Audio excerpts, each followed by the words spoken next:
إن الحمد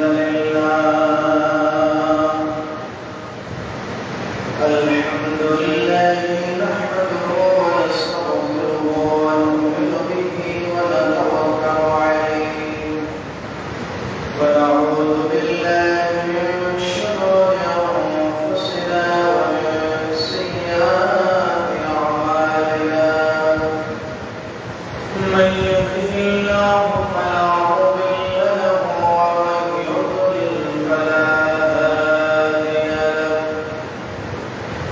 وأشهد أن سيدنا وسندنا وحبيبنا وحبيب ربنا وطبيبنا وطبيب قلوبنا ومولانا محمد الذي أرسله بالحق بشيرا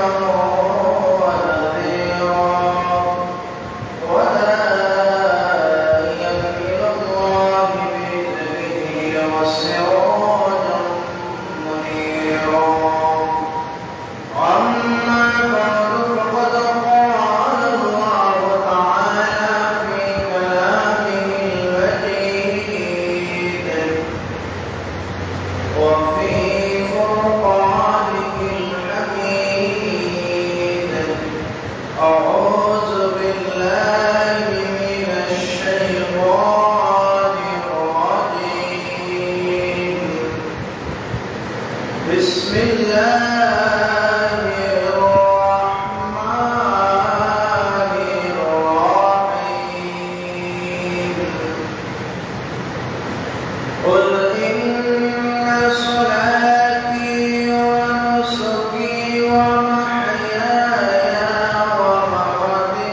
ومماتي لله رب العالمين لا شريك له وبذلك أمرت وأنا أول المسلمين وقال تعالى وما أمروا إلا ليعبدوا الله مخلصين له الدين صدق الله العظيم وصدق رسوله النبي الحبيب الكريم وقال النبي صلى الله عليه وسلم إن الله لا ينظر إلى أجسادكم ولا إلى صوركم ولكن ينظر إلى قلوبكم بأشار بأصابعه إلى صدره وقال تعالى في شأن حبيبه مخبرا وآمرا إن الله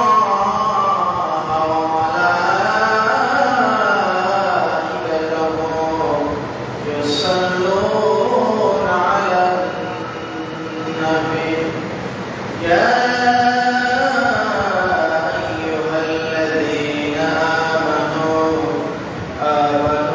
صلوا عليه وسلموا تسليما اللهم صل على سيدنا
অসংখ্য অদ্ভুত শুকরিয়া আদায় করি যে আল্লাহ তাআলা আজকের এই জুমার দিনে আল্লাহ পছন্দ জায়গা আল্লাহ মসজিদের মধ্যে সুস্থ অবস্থা আল্লাহ তাআলা আমাদেরকে আসা বসা তৌফিক দিয়েছেন। ইনশাআল্লাহ দরবারে তার পছন্দের কালিমা শিখে দেয় কালিমা শুকর উচ্চাওয়াজ আমরা শুকরিয়া আদায় করি আলহামদুলিল্লাহ। लोगों को लोग साथ जाने आप है नामदार ताजदार मदीना सैयदुल मुरसलीन खातमुन नबी शम्सुल दुहा बदरुल दुजा रसूल आलम वल आदमी इमामुल मुरसलीन सैयदुल मुरसलीन नबीना शफीउना रहमतुल लिल आलमीन सल्लल्लाहु अलैहि वसल्लम। सम्मानित हाज़रीन, আলোচনা খুতবাতে পবিত্র কোরআনুল কারীমে সূরাতুল আনআমের 2 আয়াত কারিমা, সূরাতুল বাইয়িনা থেকে আয়াতের 4 অংশ এবং আল্লাহর নবীর সংক্ষিপ্ত হাদিস শরীফ থেকে সহিহ মুসলিম শরীফ থেকে হাদিস আপনাদের সামনে তুলে ধরেছি। মহান আল্লাহ তাআলা আমাদেরকে আমলের নিয়তে শোনা তৌফিক দান করুন এবং আমাকে আমলের নিয়তে বলার তৌফিক এবং হিম্মত দান করুন। আল্লাহ সেই দোয়া কামনা করি ওয়া তাওফিক বিল্লাহ আলাইহি তাওয়াক্কালতু ওয়া ইলাইহি উনীব। সম্মানিত হাজরিন, যে আয়াতে কারিমা আপনাদের সামনে তেলাওয়াত করেছি সূরাতুল আনআমে 162 এবং 63 নম্বর আয়াত। এই আয়াতে কারিমার মধ্যে আল্লাহ তাআলা আমাদেরকে যে বিষয় সম্পর্কে নসিহত করেন, যে বিষয় সম্পর্কে আমাদেরকে উদ্বুদ্ধ করেন, আমাদের যাবতীয় সব কাজে সব বিষয়ে যে জিনিসটা নিরাপদ টাকা রাখতে যে জিনিসটা সবথেকে গুরুত্বপূর্ণ সেটা হচ্ছে আমাদের তাকওয়া, আমাদের ইখলাস, আমাদের একনিষ্ঠতা। প্রত্যেকটা কাজের ক্ষেত্রে এই একনিষ্ঠ ইখলাস জিনিসটা যদি না থাকে তা কখনোই আল্লাহর কাছে পছন্দের পর্যায়ে সেটা পৌঁছাবে না। আজকে আমরা এই ইখলাস সম্পর্কে কিছু কথা শুনবো। মহান আল্লাহ তাআলা আমাদেরকে ইখলাস সম্পর্কে কি বলেছেন সেটা কোরআন এবং হাদিসের আলোকে আমরা জানবো। শুরুতে আমরা এই জিনিসটা এই যে আমরা জুমার দিন আজকে মসজিদে বসে আছি কিসের জন্য, আমাদের উদ্দেশ্য কি? উদ্দেশ্য যাতে আল্লাহ তাআলা খুশি হন, যাতে আল্লাহ মকবুল বান্দাদের অন্তর্ভুক্ত আমি হতে পারি। এজন্য আল্লাহ মসজিদে বসে। নতুবা মসজিদে বসলে টাকা পাওয়া যাবে, মসজিদে বসলে দুনিয়ার বড় ফায়দা পাওয়া যাবে, এই উদ্দেশ্য বসে। আমাদেরও একটু মিলাতে শিক্ষা পাওয়া যাবে সেটার জন্য বসে, কিন্তু বেশিরভাগ সময়ে আমরা মসজিদে বসে কিসের জন্য? আল্লাহর জন্য। এটাই তো আমাদের উদ্দেশ্য। আর এই উদ্দেশ্য থাকা আমাদের জন্য আবশ্যকতা কি হবে? জুমাবার সহ প্রতিটা মসজিদে প্রতিটা নামাজের সময় আমাদের বসা উদ্দেশ্য থাকে এটাই যে আমরা আল্লাহর জন্য বসে আছি। আল্লাহ আমার আল্লাহ আমাদেরকে দেখতেছে যে আল্লাহর মসজিদে আমরা বসে আছি। সবকিছুই আমাদের সন্তুষ্টি থাকে যে আল্লাহ অন্য উদ্দেশ্য থাকে। সকল আমল, সকল ইবাদত, এমনকি খাওয়া দাওয়া, কার্যকর্ম সব কিছুর মধ্যে আল্লাহ সন্তুষ্টি থাকে। যেমন সোনা, শুকরাতি, ফল, পদবী ইত্যাদিগুলো আমাদের মধ্যে থাকে। আল্লাহ রাব্বুল আলামিন এই যে সোনা, শুকরাতি এগুলোর মধ্যে গিয়ে এগুলোর রূপ রেখে দিল। আমরা আল্লাহর গোলামি করার জন্য বসে আছি। এটাকে সহজ কথায় বলা হচ্ছে ইখলাস, মুখলিস, একনিষ্ঠতা। আর এগুলোর বিপরীত যেগুলো, বিপরীত হচ্ছে লোক দেখানো, অহংকার, রিয়া, যেটা আল্লাহ পাক পছন্দ করে। কিন্তু দেখবেন এই যে লোক দেখানো ইবাদত যদি আপনার ভিতরে থাকে তাহলে আপনি নেফাকি পর্যায়ে চলে যাবেন, মুনাফিকের পর্যায়ে চলে যাবেন। একদল ভাইরা যাদেরকে মুনাফিক বলা হয়, মুনাফিক কিন্তু ইহুদি নয়, অন্য ধর্মের মানুষ নয়। মুনাফিক কারা? মুনাফিক নামাজ পড়ে, এরা দান করে, এরা ভালো ভালো কথা বলে, এরা আল্লাহর গোলামি করার চেষ্টা করে, কিন্তু তাদের বাহ্যিক দিক থেকে তারা এগুলো করে। অন্তরিক দিকে তাদের ভিতরে যে ইখলাস থাকার কথা ছিল, ইখলাস না থাকার কারণে তারা নেফাক, তারা মুনাফিক। আর যাদের ভিতরে এই নেফাকি জিনিসটা নাই, একমাত্র উদ্দেশ্য থাকে লিওয়াজহিল্লাহ, আল্লাহর জন্য, এই সমস্ত মানুষদের অর্থ হচ্ছে একনিষ্ঠ ইখলাসপূর্ণ, আর এই ইখলাসপূর্ণ বান্দা থেকে আল্লাহ পাক পছন্দ করেন। শুনুন হাজিরিন, আমরা যে আয়াতে কারিমা আপনাদের সামনে তেলাওয়াত করেছি, আল্লাহ পাক রব্বুল আলামিন বলেছেন, কুল ইন্না সালাতি ওয়া নুসুকি ওয়া মাহইয়ায়া ওয়া মামাতি লিল্লাহি রাব্বিল আলামিন লা শারিকা লাহু ওয়া বিযালিকা উমিরতু ওয়া আনা আউওয়ালুল মুসলিমিন। আয়াতে কারিমা বলতে আল্লাহ পাক বলেন, আল্লাহ নবীকে বলছেন, কুল হে নবী আপনি বলে দিন, আমার নামাজ, ইন্না সালাতি, নিশ্চয় আমার নামাজ, আমার জীবন, আমার কুরবানি, আমার ইবাদত, এগুলো জগৎ সমূহ লিল্লাহি রাব্বিল আলামিন, এগুলো হচ্ছে একমাত্র আল্লাহ তাআলার জন্য। এগুলো কার জন্য? আল্লাহ তাআলার জন্য। এরপরে আল্লাহ পাক বলতেছেন, লা শারিকা লাহু ওয়া বিযালিকা ওয়া আনা উমিরতু ওয়া আনা আউওয়ালুল মুসলিমিন। এই আয়াতের কারিমার মধ্যে আল্লাহ তাআলা এটাই বলেন যে আল্লাহর সাথে লা শারিকা লাহু, তার সাথে কোনো শরীক নাই।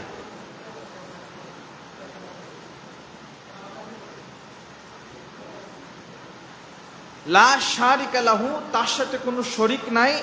ওয়া বিযালিকা উমিরতু ওয়া আনা আউওয়ালুল মুসলিমিন। আয়াতে কারিমার মধ্যে বলেন যে উমিরতু, আমি আদিষ্ট হয়েছি।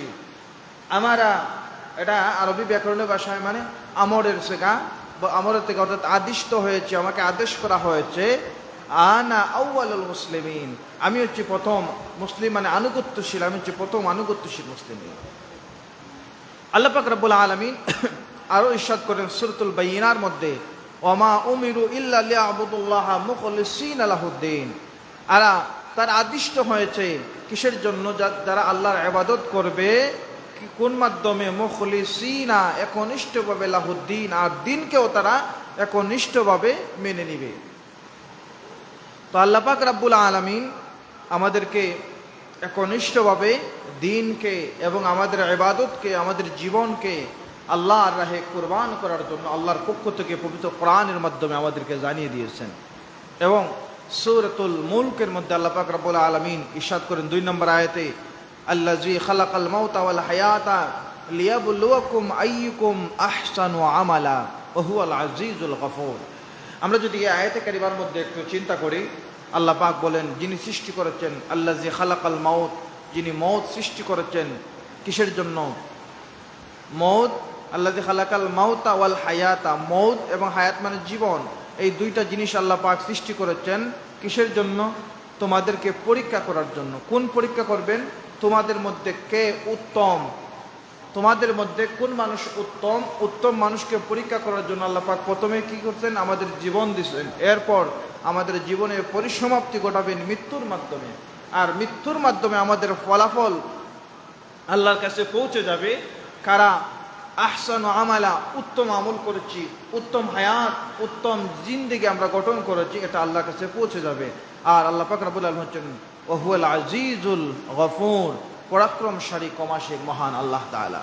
তো সম্মানিত হাজিরিন, আমরা কোরআন থেকে এই কিছু আয়াত কারিমার মাধ্যমে জানতে পারলাম যে আল্লাহ পাক রব্বুল আলামিন আমাদের যে জিনিসটা দেখেন, আমাদের ইখলাসটা দেখেন। আল্লাহ নবীর হাদিসের মধ্যে যায়, আল্লাহর হাবিবের সাহাবী হযরতে আবু হুরায়রা অনেক সাহাবী হাদিসটা বর্ণনা করেছেন। হাদিসের মধ্যে আসছে, ইন্নাল্লাহা লা ইয়ানজুরু, আল্লাহ পাক রব্বুল আলামিন দেখেন না, আল্লাহ পাক রব্বুল আলামিন নজর করেন না। কোন জিনিস নজর করেন না? নজর করেন না আমাদের দেহর, আমাদের ইবাদতের কোন জিনিস নজর করেন? আল্লাহ পাক আমাদের দেহের দিকে তাকান না, আমাদের আকৃতির দিকে তাকান না। আল্লাহ পাক তাকান কি? ইয়ানজুরু কুলুবুকুম, আমাদের অন্তর দিকে, তোমাদের অন্তরটাকে আল্লাহ পাক দেখেন। তো যে আয়াতে কারিমার মধ্যে আল্লাহ পাক বলেছেন যে তোমাদের নামাজ, তোমাদের জীবন, তোমাদের মরণ সব কিছু লিল্লাহি রাব্বিল আলামিন, একমাত্র আল্লাহর জন্য হবে। তো আল্লাহ পাক রব্বুল আলামিন আমাদের যে জিনিসটা দেখেন, অন্তর, আমাদের ভিতরের যে তাকওয়া, ইখলাস, ভিতরের ইখলাসটা আল্লাহ পাক দেখেন। তো আল্লাহ পাক রব্বুল আলামিন মানুষের দেহের আকৃতি দেখেন না, কোন মানুষ সুন্দর, কোন মানুষ কালো, কোন মানুষ লম্বা, কোন মানুষ বেটে, এটা আল্লাহ পাক দেখেন না। যদি দেখতেন তাহলে হযরত বেলালের মতো কালো চেহারার মানুষ আল্লাহর হাবিব জান্নাতে তার কদমের চাপ দেখতে পারতেন না, শুনতে পেতেন না। যদি বেটে স্বভাবের মানুষ আল্লাহর কাছে পছন্দের না হতো, আল্লাহর হাবিবের সাহাবী, যে সাহাবী হযরত সাদ সালামী রাদিয়াল্লাহু তাআলা আনহু, যাকে জান্নাতীরা গোসল দিয়েছেন, জান্নাতীরা বরণ করার জন্য পাগল পাড় ছিলেন। শুধু কেন ছিলেন? তাদের ভিতরে কোন জিনিসটা ছিল? কুলুবুকুমুত তাকওয়া, তাদের অন্তরের মধ্যে তাকওয়া জিনিসটা ছিল। এজন্য তাদের চেহারা, তাদের সৌন্দর্য তাদেরকে আল্লাহর কাছে মহব্বতের যে দরজা, আল্লাহর কাছে যে উত্তম দরজার দিকে তাদেরকে বাধা প্রদান করে নাই। কেন করে নাই? তাদের ভিতরে যে জিনিসটা ছিল কুলুবুকুমুত তাকওয়া। আল্লাহ পাক যে আমাদের তাকওয়া দেখেন, এই তাকওয়াটা যাদের ভিতরে পরিপূর্ণ 100% বিদ্যমান ছিল, তাদেরকে অসৌন্দর্যতা, তাদের দারিদ্রতা, তাদের এই যে কুচ্ছিত চেহারা, এটা তাদেরকে বাধা প্রদান করে নাই। তাদের ভিতরে ছিল কি? তাকওয়া, মহব্বতের তাকওয়া, বয়ের তাকওয়া। আর এই তাকওয়াই তাদেরকে আল্লাহর একদম আজিম দরজা পর্যন্ত পৌঁছে দিয়েছে। একটু আওয়াজ দিয়ে বলে সুবহানাল্লাহ। এখন আমাদের কিছু জিনিস আসছে যেটা আমাদের অতীব জানানো বা আমাদের জানা আবশ্যক। আল্লাহ হাবিবের সাহাবী হযরতে আব্দুল্লাহ ইবনে আব্বাস, আব্দুল্লাহ ইবনে আব্দুল মুত্তালিব রাদিয়াল্লাহু তাআলা আনহু থেকে এই হাদিসটা আসছে। হাদিসের মধ্যে সরল অনুবাদ আমি যেটা আপনাদের সামনে বলতে চাই, নিশ্চয় আল্লাহ পাক রাব্বুল ইন্নাল্লাহা কাতাবাল হাসানাতি ওয়াস সিয়্যা, নিশ্চয় আল্লাহ পাক রব্বুল আলামিন কাতাবা মানে লিখেন, হাসানাত ওয়াস সিয়্যা পাপ লিখেন, সাইয়্যা মানে পাপ, হাসানাত মানে ভালো, আমাদের পুণ্যসমূহ পাপসমূহ লিখেন। অতঃপর তিনি ব্যাখ্যা করে বলেন এই হাদিসের মধ্যে, যে ব্যক্তি কোনো নেক কাজ করার চিন্তা করে, শুধু চিন্তা করে সে নেক কাজটা করবে, আল্লাহ পাক রব্বুল আলামিন এই চিন্তা করার সওয়াবটা তার আমলনামার মধ্যে দিয়ে দিবেন। সুবহানাল্লাহ। আর সে যখন এই চিন্তা করার সাথে সাথে কাজটা পরিপূর্ণ করে ফেলেছে, এই সারা কাজ পরিপূর্ণ করার সওয়াব আল্লাহ পাক তার আমলনামার মধ্যে দিয়ে দিবেন। সুবহানাল্লাহ। আবার একজন মানুষ এই যে চিন্তা করার সাথে সাথে কাজটা পরিপূর্ণ করছে, এর সওয়াব আল্লাহ পাক রব্বুল আলামিন 10 থেকে 700 গুণ পর্যন্ত বৃদ্ধি করে দেন। সুবহানাল্লাহ। ভালো কাজের চিন্তা আপনি করছেন, এই চিন্তা করার সওয়াব আল্লাহ পাক দিবেন সাথে সাথে। আর কাজটা যখন আপনি পরিপূর্ণ করছেন, এর সওয়াবটা আল্লাহ পাক বাড়াতে বাড়াতে প্রায় 700 গুণ পর্যন্ত বৃদ্ধি পাবে। সুবহানাল্লাহ। এজন্য ভালো কাজের চিন্তা করলে যত তাড়াতাড়ি সম্ভব কাজটা পরিপূর্ণ করে নেওয়া আমাদের জন্য অত্যন্ত গুরুত্বপূর্ণ। ঠিক তেমনিভাবে সে যদি একজন মানুষ চিন্তা করে যে খারাপ কাজ করবে, খারাপ কাজ করার চিন্তা সে করতেছে, পাপ করে ফেলেছে, তাহলে আল্লাহ পাক রব্বুল আলামিন তাকে এই পাপ যে চিন্তা করলো, চিন্তা করার সাথে সাথে চিন্তা করতেছেন যে বান্দা পাপের দিকে চলে যাবে।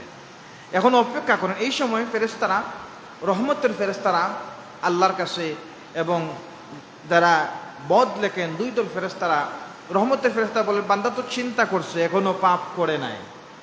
আর যারা পাপ লিখবেন, এই ফেরেশতারা বলেন চিন্তা করেছে, অতি তাড়াতাড়ি সে মাঠে নামবে পাপ করার জন্য। কিন্তু আল্লাহ পাক রব্বুল আলামিন ওই জায়গার মধ্যেও মানুষকে ইহসান করেন যে আমার বান্দা এখনো যেহেতু পাপের দিকে যায় নাই, এখনো পাপের দিকে যায় নাই, রহমতের ফেরেশতা আল্লাহকে বলেন আল্লাহ আপনার বান্দা তো এখনো তো পাপ করে নাই, চিন্তা করতে হয়তো সে ফিরে আসবে, হয়তো সে ফিরে আসবে। এই চিন্তার মধ্যে পড়ে আমরা কত পাপ করে একবারও চিন্তা করে না যে আল্লাহ আমার জন্য, আমাদের জন্য কত সুযোগ দিয়েছেন, এই সুযোগটা আমরা কাজে লাগাতে পারি না। এজন্য আল্লাহ পাক রব্বুল আলামিন তাকওয়াবান বান্দাদেরকে এত মহব্বত করেন, এত ইজ্জত দেন, তাদের মান মর্যাদা আল্লাহর কাছে এত বেশি। সহিহ বুখারীর মধ্যে হযরত ওমর ইবনে খাত্তাব রাদিয়াল্লাহু তাআলা আনহু একটা হাদিস আপনারা সবাই শুনেছেন। আল্লাহর নবী সাইয়্যিদুনা শাফিউনা মুহাম্মদুর রাসূলুল্লাহ সাল্লাল্লাহু আলাইহি ওয়াসাল্লাম একদিন আল্লাহর হাবিব বর্ণনা করলেন যে বনী ইসরাইলের 3 জন মানুষ একটা সফরের মধ্যে তারা বের হইছে। বের হওয়ার একটা সময়ে, এই ঘটনাটা সহিহ বুখারীর মধ্যে আসছে, অনেকে বর্ণনা করেন যে তারা কবল জ্বরের মধ্যে পড়ছে। আর বুখারীর যে আমি আপনাদের সামনে যে হাদিসটা বর্ণনা করতেছি, এটার ব্যাখ্যা অনুযায়ী হচ্ছে এই 3 জন মানুষ সফরের মধ্যে এমন একটা সময় তারা উপনীত হয়েছেন, সন্ধ্যা নামছে। সন্ধ্যা নামার পর তারা অন্ধকারে নিমজ্জিত হয়ে যাইছেন। এই জায়গার মধ্যে তারা বিভিন্ন ধরনের পশু পাখির আক্রমণে, হিংস্র জানোয়ারের আক্রমণ হতে পারেন, এজন্য তারা একটা গর্তের মধ্যে প্রবেশ করছেন। কিছুক্ষণ পর একটা পাথর এই গর্তের মুখটাকে বন্ধ করে দিছে। গর্তের মুখটাকে বন্ধ করে দেওয়ার পর তারা দেখলেন যে এমন একটা বিপদ, এই বিপদের মধ্যে আমাদের যে আমরা তিনজন এই পাথরটাকে সরাতে পারবো না, আর যদি সরাতে না পারি তাহলে এই গর্তের মধ্যেই আমাদের মৃত্যু হবে। এমন অবস্থায় তারা চিন্তা করলেন এই বিপদ থেকে আমরা কেমন করে মুক্তি পেতে পারি। এই পাথরটা যদি আমরা গর্তের মুখ থেকে সরাতে না পারি তাহলে আমাদের মৃত্যু একদম নিশ্চিত। এই বিপদ থেকে মুক্তি, এই বিপদ থেকে পরিত্রাণের জন্য আমরা কি করতে পারি, আমাদের কি করা উচিত? একজন আরেকজনের সাথে তারা বলা বলি করতেছে, এই জায়গা থেকে বের হতে হলে আমরা যে জিনিসটা করতে পারি, আমরা আমাদের জীবনের আমল সমূহ খুঁজে বার করব, যে আমলটা আমাদের একমাত্র লিল্লাহি আল্লাহর জন্য আমরা করেছি, যে আমলের মধ্যে কোনো রিয়া নাই, লোক দেখানো নাই, যে আমলের মধ্যে কোনো খারাপ চিন্তা নাই, এই আমলটা আমরা খুঁজে বের করে আল্লাহর কাছে আমলটা তুলে ধরে আমরা দোয়া করব। যদি আল্লাহর দয়া হয় তাহলে হয়তো আল্লাহ আমাদেরকে এই বিপদ থেকে মুক্তি দিতে পারেন। যে চিন্তা শিকার তিনজনের মধ্যে একজন বললেন, জয় আল্লাহ, দোয়া করতেছেন, জয় আল্লাহ, আমার জীবনের পাপের কোনো শেষ নাই, জীবনে পাপের কোনো শেষ নাই, আর নেক সমূহ যা দু চারটা করছি কবুল হয়েছে কিনা সেটাও জানি না, তবে আল্লাহ একটা কাজ আমি বড় গুরুত্বের সাথে, বড় একনিষ্ঠতার সাথে করি। এই কাজটা হচ্ছে, আমি ছাগল চড়াতাম। সন্ধ্যায় আমি যখন আমার ছাগলগুলি নিয়ে বাড়িতে ফিরতাম, ছাগলের দুধ দহন করে আগে আমার পিতামাতাকে খাওয়াতাম, এরপর আমার স্ত্রী সন্তান, আমার দাসী তাদেরকে খাওয়াতাম। কোনোদিন আমি এর ব্যতিক্রম করি নাই। আগে আমার মা বাবাদেরকে আমি খাওয়াইছি, তাদেরকে খাওয়ানোর পর আমার সন্তান সন্তানদেরকে আমি খাওয়াই। আল্লাহ তাআলা কঠিন বিপদের দিন একদম অন্তর থেকে আপনার কাছে বলতেছি, একদিন আমি ছাগল ছড়িয়ে যখন সন্ধ্যার মধ্যে আমি বাড়িতে ফিরলাম, ছাগলের দুধ দহন করে প্রতিদিনকার মতো আমি আমার মা এবং বাবাকে যখন দুধ খাওয়াতে যাব, দেখতে পেলাম তারা ঘুমিয়ে পড়ছেন। এই মুহূর্তে আমি চিন্তা করলাম, আমার মা বাবাদেরকে আমি যদি ঘুম থেকে জাগাই তাদের ঘুম নষ্ট হয়ে যাবে, তারা হয়তো কষ্ট পাবেন, বেয়াদবি হয়ে যাবে। এই অবস্থায় আমি তাদেরকে ঘুম থেকে জাগালাম না, ডাকলাম না। যত সময় যাচ্ছে আমি অপেক্ষা করতেছি, যখন তাদের ঘুম ভাঙবে আমি তাদেরকে দুধ খাওয়াবো। এই যে সময় যাচ্ছে আর আমার সন্তানগুলো এই দুধ খাবার জন্য চটপট করতেছে, কান্নাকাটি করতেছে, বাবা আমাদেরকে দুধ খাওয়াও, আমরা পিপাসার্ত হয়ে গেছি, আমাদের খিদার যন্ত্রণা বাড়তেছে, আমাদেরকে দুধ খাওয়াও। রব্বুল আলামিন, আমি এই মুহূর্তে চিন্তা করেছি, সর্বপ্রথম আমি আমার মা বাবাদেরকে মহব্বত করি, যাদের জন্য আমি দুনিয়া আগমন করেছি। আমার মা বাবা আমাদেরকে লালন পালন করেছেন, মা বাবার হক আগে আদায় করতে হবে। সন্তানরা আমার পায়ে ধরে কান্না করতেছে, একবারও আমার তাদের দিকে আমার নজর যায় নাই, আমার মন নরম হয় নাই। উদ্দেশ্য একটা, যদি আমার মা বাবা নারাজ হয়ে যান তাহলে মা বাবার দোয়া এবং বদুয়া আসমান এবং জমিনের মধ্যে কেউ আটকাতে পারে না, সাথে সাথে আল্লাহর দরবারে পৌঁছে যায়। রব্বুল আলামিন, এই মুহূর্তে আমি চিন্তা করেছি, যদি আমার সন্তানদেরকে আগে খাওয়াই তাহলে দেখা গেল আমি আমার মা বাবাদেরকে গুরুত্ব দিলাম না, আপনার কাছে আমি অপরাধী হয়ে যাব। আর এই বয়টা ছিল আপনার জন্য।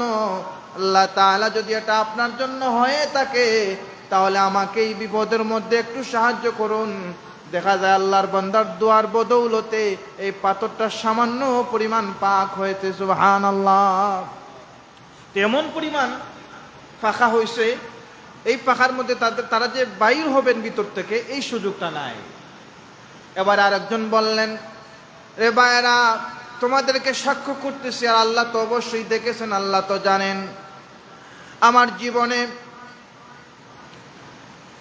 জীবনে আমার অনেক কর্মচারী আমার সাথে কাজ করেছে, আমি তাদেরকে কর্মচারী হিসাবে রেখেছি। আমি যখন পারিশ্রম দেব, একজন কর্মচারী তার বেতন না নিয়ে সে চলে গেছে। চলে যাবার পর তার যে পরিমাণ মজুরি ছিল, বেতন ছিল, এই বেতনটা দেখা যাচ্ছে আমি তো আমার কাজে ব্যবহার করতে পারবো না। এই বেতনের টাকা দিয়ে আমি একটা ছাগল কিনেছি। ছাগল কেনার পর দেখা যাচ্ছে কিছুদিন পর ছাগলের পাল বেড়ে গেছে। ছাগল বিক্রি করে আমি উট কিনলাম, গাভী কিনলাম। এক পর্যায়ে দেখা যাচ্ছে অনেক দিন হয়ে গেছে। অনেক দিন পর যখন এই যে আমার ঘরের একজন কর্মচারী, একজন মানুষ ছিল, সে আমার কাছে ফিরার পর আমি বললাম, এই ছাগলগুলো, এই উটগুলো, এই বেড়াগুলো, এই গাভীগুলো তোমার, তুমি গ্রহণ করো, তুমি নিয়ে যাও। আমার এই দিনমজুর যে আমার ঘরে কাজ করেছে, সে বলতেছে, আপনি আমার সাথে মশকরা করেন কেন, আমার সাথে ঠাট্টা করেন কেন? আমি তো এত উট ছাগলের মালিক কেমন করে হব? আপনি আমার সাথে মশকরা করবেন না। তখন আমি তাকে বললাম, আল্লাহ, হে আল্লাহর বান্দা, তুমি আমার ঘরের মধ্যে যখন কাজ করতেছিলাম, তোমার এই পারিশ্রমিকটা রেখে তুমি যখন চলে গেছিলা, তোমার এই পারিশ্রমিকের টাকা দিয়ে আমি ছাগল কিনেছি। যখন বাড়তি ছিল আমি উট খরিদ করেছি, এরপর গাভী খরিদ করে আমি রেখেছি।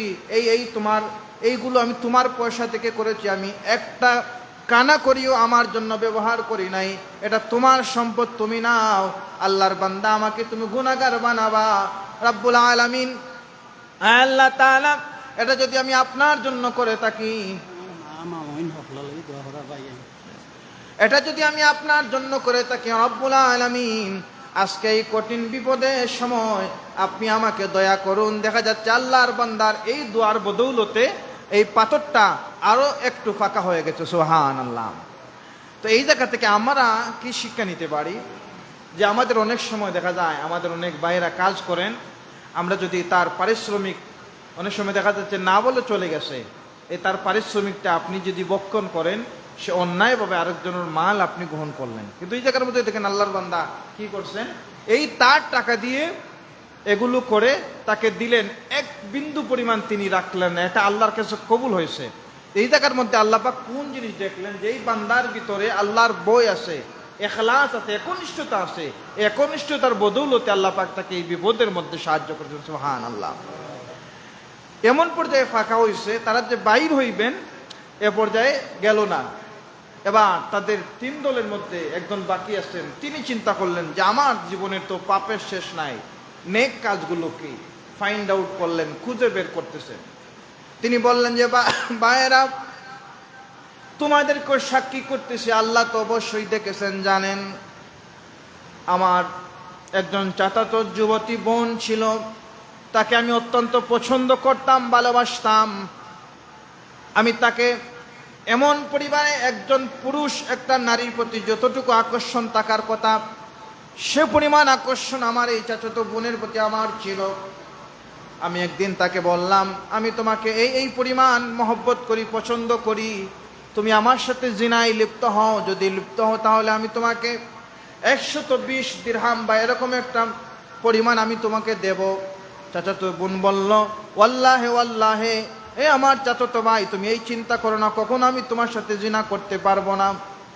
রব্বুল আলামিন কিছুদিন পর আমার এই চাচাতো বোনটা গরিবী হালতের মধ্যে পড়ছে, তার অভাব দেখা দিছে, এমন অভাব দেখা দিছে।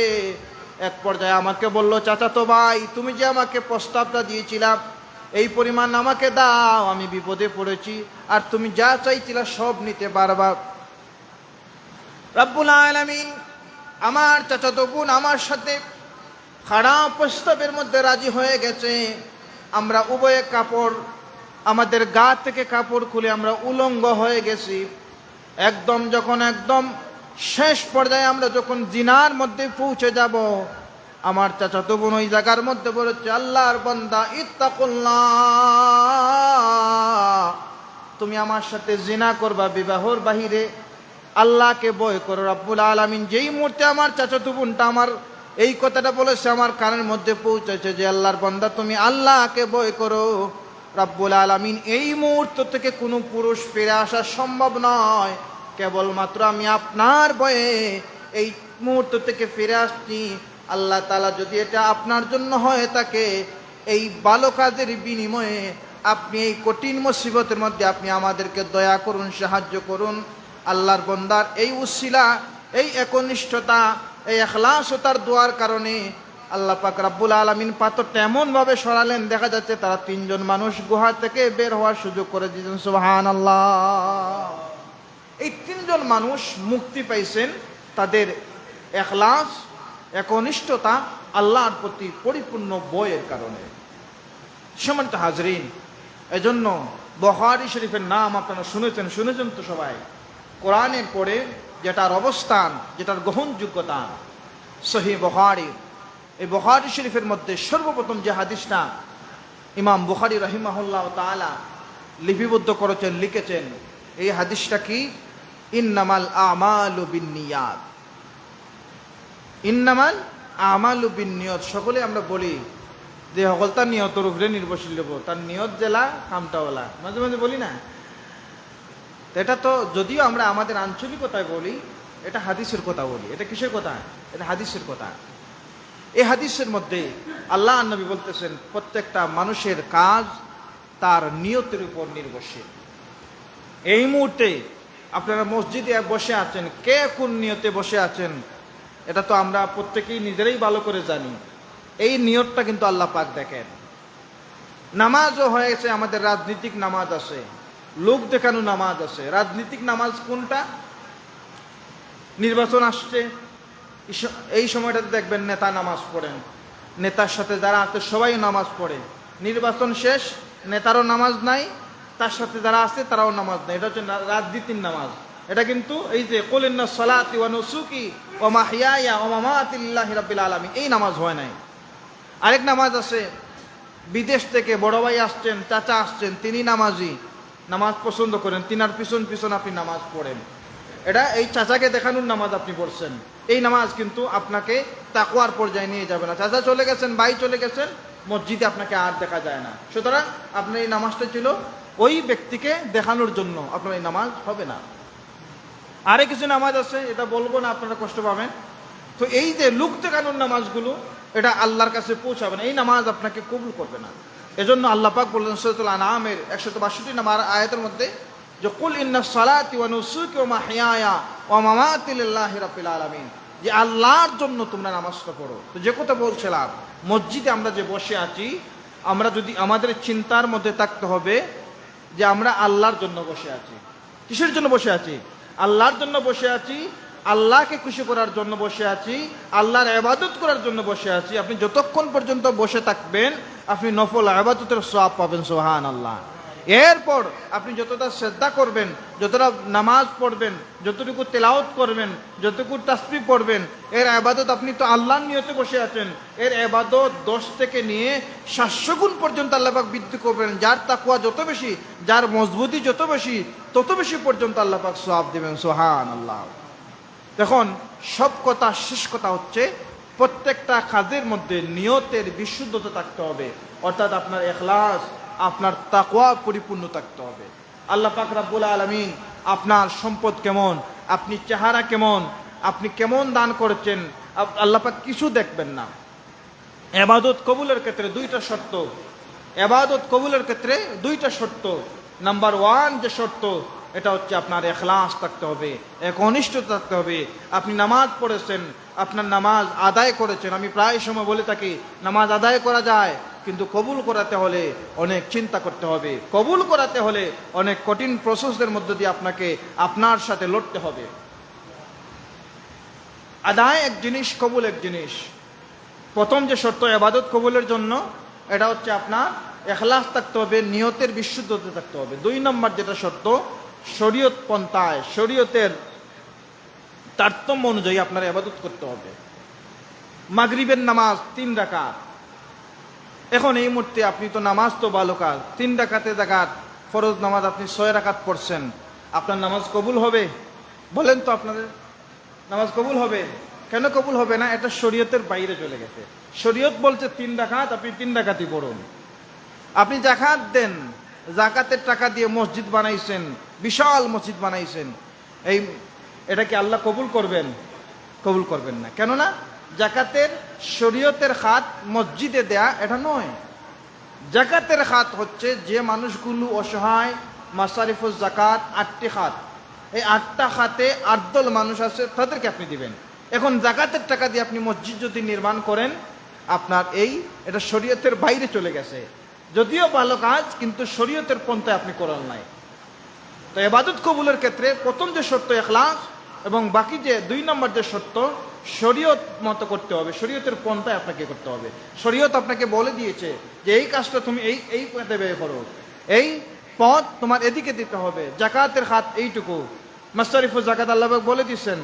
হজের টাকা, হজ আপনার উপর ফরজ হয়ে গেছে, আপনি হজ আদায় করবেন। আদায় না করে এই মুহূর্তে আপনি এটা অন্যভাবে দিয়ে দিচ্ছেন, এই যে আপনি শরীয়তের পন্থায় অমান্য করলেন। একবার হজ করেছেন, বাকিবার আপনার হজ করার প্রয়োজন নাই।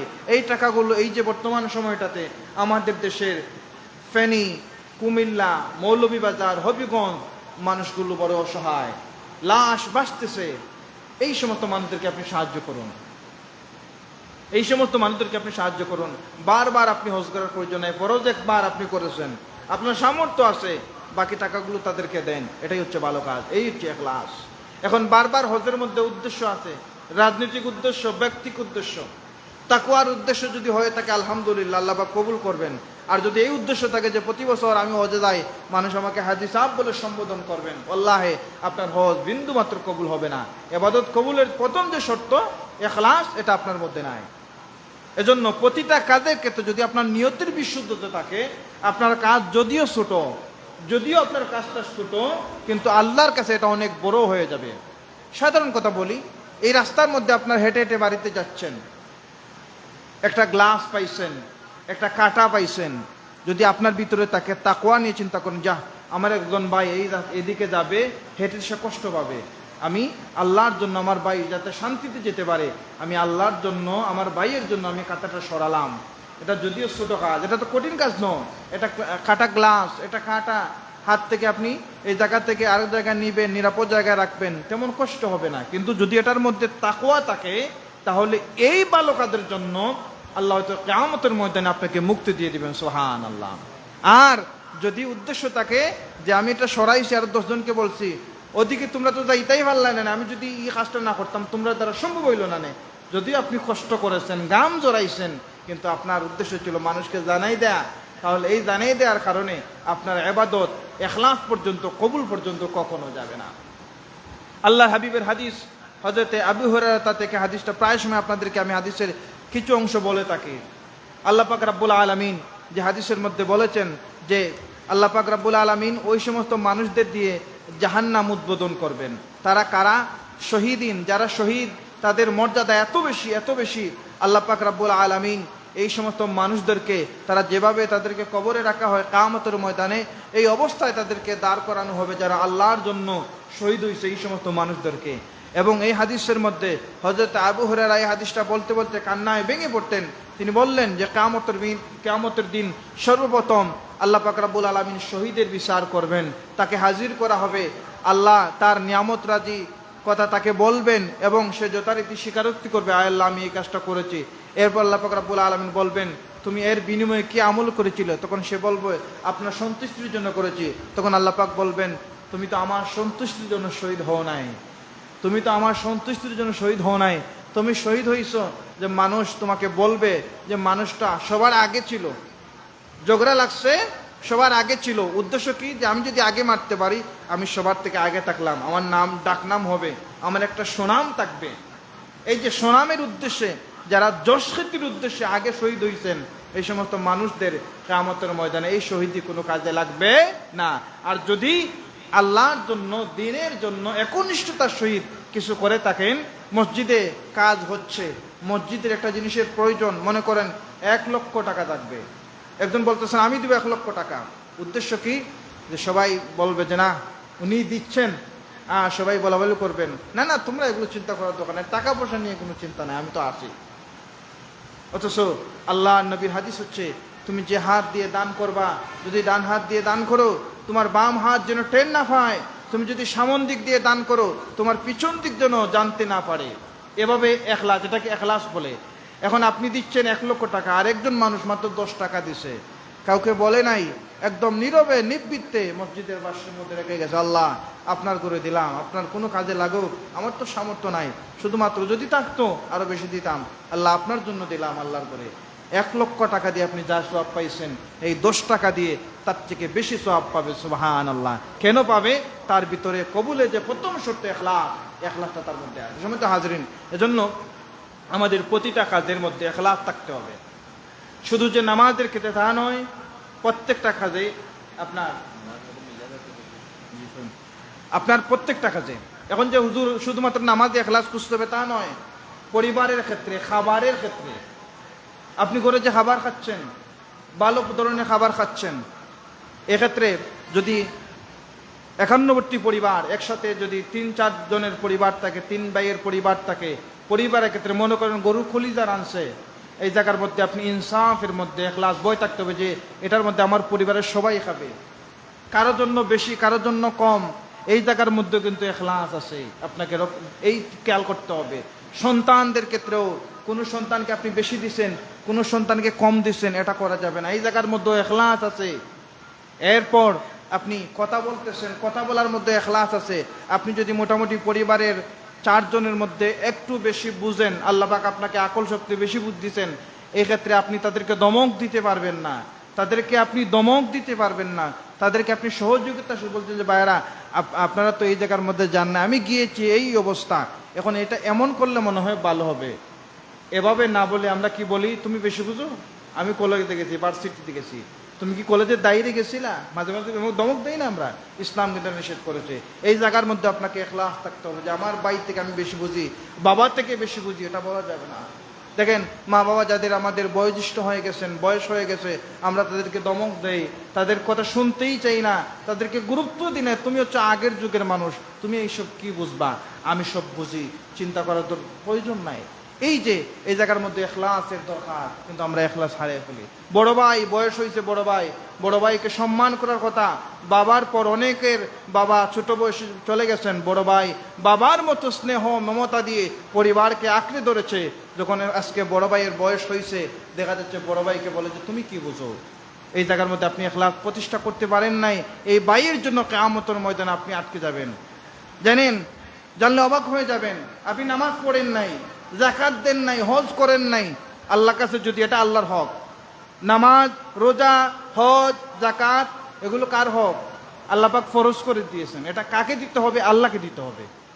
তো আল্লাহকে দেওয়ার ক্ষেত্রে যদি আপনি গাফলাতি করেন বা আপনার ভুল হয়ে যায়, আল্লাহর কাছে তওবা করেন যে আল্লাহ এটা তো তোমার আর আমার সাথে সম্পর্ক, আমি তোমাকে দেব, তুমি আমার কাছ থেকে নিবা, আমি দিতে পারি না, আমাকে মাফ করে দাও।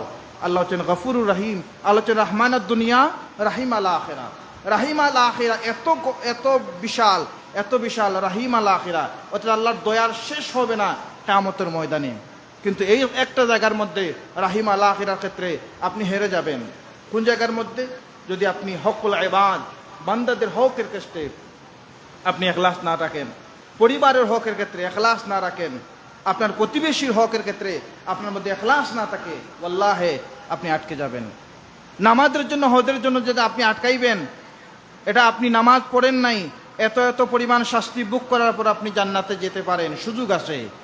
কিন্তু যদি কারো হক নষ্ট করেন, হকের ক্ষেত্রে এখলাস আপনার ভিতরে না থাকে, জেনে রাখুন আপনি আটকে যাবেন। যতক্ষণ পর্যন্ত এই হকদার মানুষ আপনাকে মাফ না করবে, ততক্ষণ পর্যন্ত আপনি আল্লাহর কাছ থেকে ছাড় পাবেন না।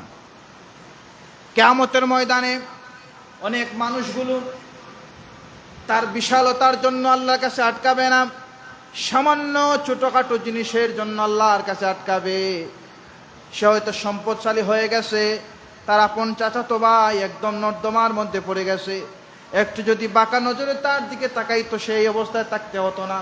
কিয়ামতের ময়দানে এই চাচাতো ভাই তাকে আটকাবে। অতঃ এই সম্পদশালী মানুষ মসজিদ বানাইছেন, মাদ্রাসা বানাইছেন, এতিমখানা 3টা নিজে নিজে চালাইছেন, কিন্তু এই যে একটু বাঁকা নজরে তার একজন আহাল, তার একজন প্রতিবেশী তার হক নষ্ট করেছেন, বোনদের হক নষ্ট করেছেন, আশপাশের মানুষদের অনেক। এরপর শেষ পর্যায়ে আমাদের জবানের জন্য আমাদেরকে আটকাতে হবে। আল্লাহ নবীর হাদিস, এই হাদিসের সবাই আমরা জানি, আল্লাহ নবী গ্যারান্টি দিয়ে বলছেন যে তোমরা দুইটা জিনিসের জিম্মাদার দাও, আমি নবী তোমাদের জান্নাতের জিম্মাদার হয়ে যাব। সাহাবীরা বললেন, ইয়া রাসূলুল্লাহ ক্বালা মান হিয়া, এই জিনিসটা কি? আল্লাহ নবী বললেন, তোমাদের লিসান, আর তোমাদের দুই চোয়ালের মধ্যবর্তী, তোমাদের দুই চোয়ালের মধ্যে জিহ্বাস্থান আর দুই রানের মধ্যবর্তী তোমাদের লজ্জাস্থান। এই দুইটা জিনিসকে যদি তোমরা হেফাজত করতে পারো তাহলে কিয়ামতের ময়দানে আমি নবী তোমাদের জান্নাতের গ্যারান্টি হয়ে যাব। সুবহানাল্লাহ। তো প্রথম যে জিনিস আমাদের জিহ্বা, আমাদের জবান, এই জবানের দ্বারা আমাদের ইখলাস বড় বেশি নষ্ট হয়, সব থেকে বেশি নষ্ট হয়। আর ইখলাস নষ্ট করে দেওয়ার জন্য শয়তান আমাদেরকে সবসময় প্ররোচনা দেয়। যেমন আজকে আপনি জুমার নামাজ পড়েছেন, জুমার নামাজ পড়ে যখন রাস্তায় আরেকজন মানুষের সাথে দেখা হয়েছে, সে জুমার নামাজ পড়ে নাই, তার সাথে আপনি কেমন আচরণ করবেন? এই জায়গার মধ্যে ইখলাস যদি থাকে, আপনি তাকে বলবেন যে ভাই তুমি আজকে জুমার নামাজটা পড়লা না, দেখো গত জুমার মধ্যে আমাদের এরকম, আজকে গতকাল যে ইন্তেকাল করলেন জনাব গেদু মিয়া সাহেব, দেখো আল্লাহর বান্দা গত জুমায় ছিলেন, আজকে নাই, আগামী জুমায় হয়তো তুমি নাও থাকতে পারো ভাই, কিন্তু আজকে জুম্মাটা তুমি মিস করলা, বড় ক্ষতি করলা, তোমার বড় ক্ষতি করলা। একবার চিন্তা করো বালিশে মাথা লাগাইয়া। কিন্তু এই না বলে আমরা কি বলি, ওর মিয়া বে নামাজি, বেদিন ওর বেদিন, আমার দ্বারা আইস না, নামাজ টামাজ পড়ে না। আপনি নামাজ পড়ে গেলেন, ভালো কাজ করে গেলেন, কিন্তু তাকওয়া অর্জন করে নিয়ে তাকওয়াটা বাড়ি পর্যন্ত নিয়ে যেতে পারলেন না। আপনি রাস্তার মধ্যে তাকওয়াটা বিক্রি করে দিলেন, হারিয়ে ফেললেন। ইসলাম এটা বলে নাই। এই দেখেন, এখানে কিন্তু আপনি নামাজের জন্য আটকালেন না, হজের জন্য আটকালেন না, শুধুমাত্র আপনার জিহ্বার জন্য আটকালেন।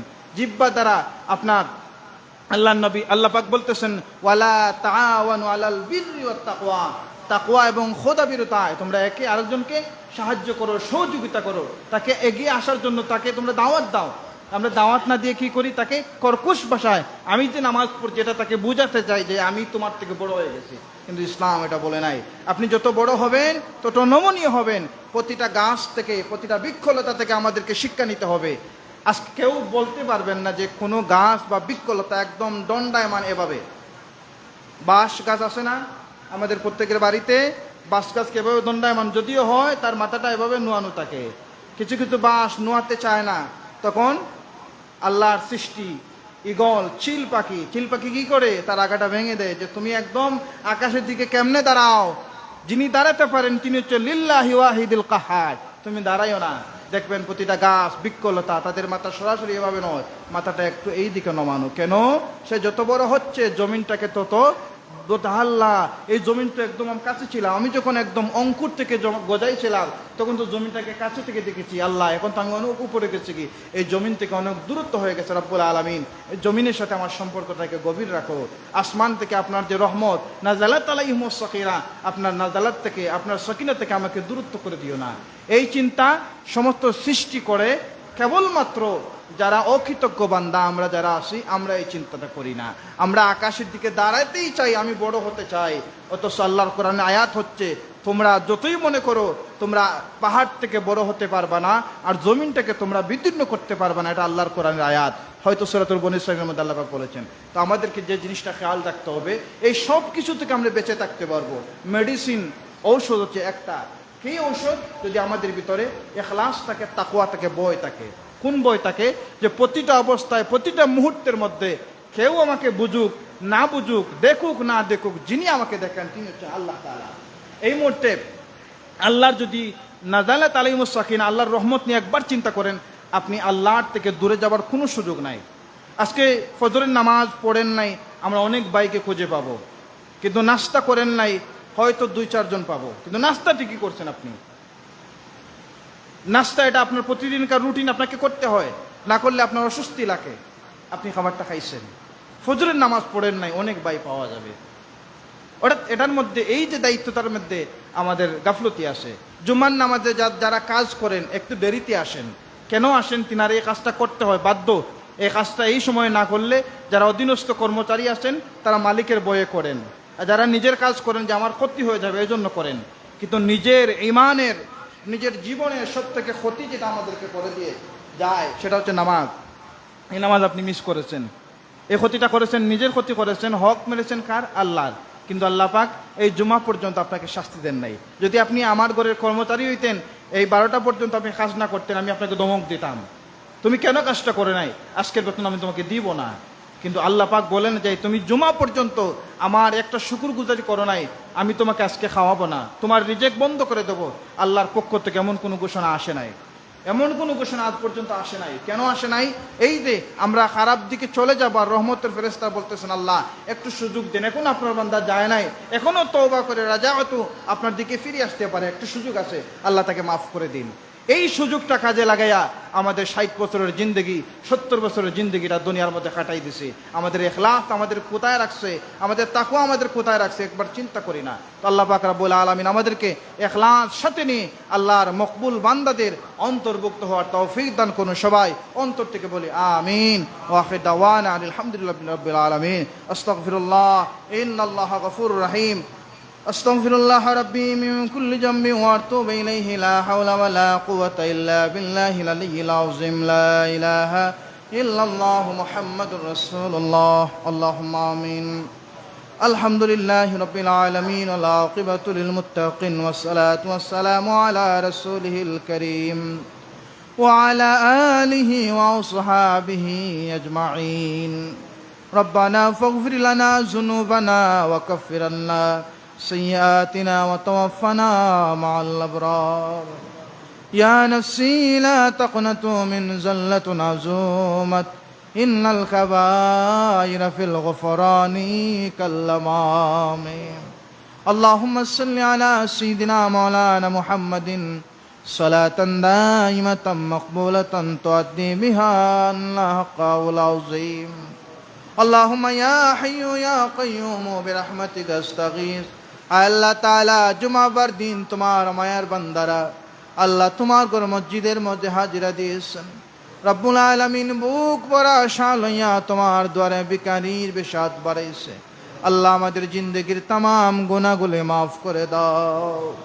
আল্লাহ আমি যে গুনাহগার, দুনিয়ার কোনো মানুষ জানুক আর না জানুক, তুমি আল্লাহ তো জানো। এমন অনেক গুনাহ তুমি আল্লাহ লোকাই রাখছো, আজ পর্যন্ত কেউ জানে না। আল্লাহ আমাদের লোকায়িত গুনাহ, প্রকাশ্যের গুনাহ, ছোট গুনাহ, বড় গুনাহ, সগীরা কবিরা সমস্ত গুনাহগুলি মাফ করে দাও।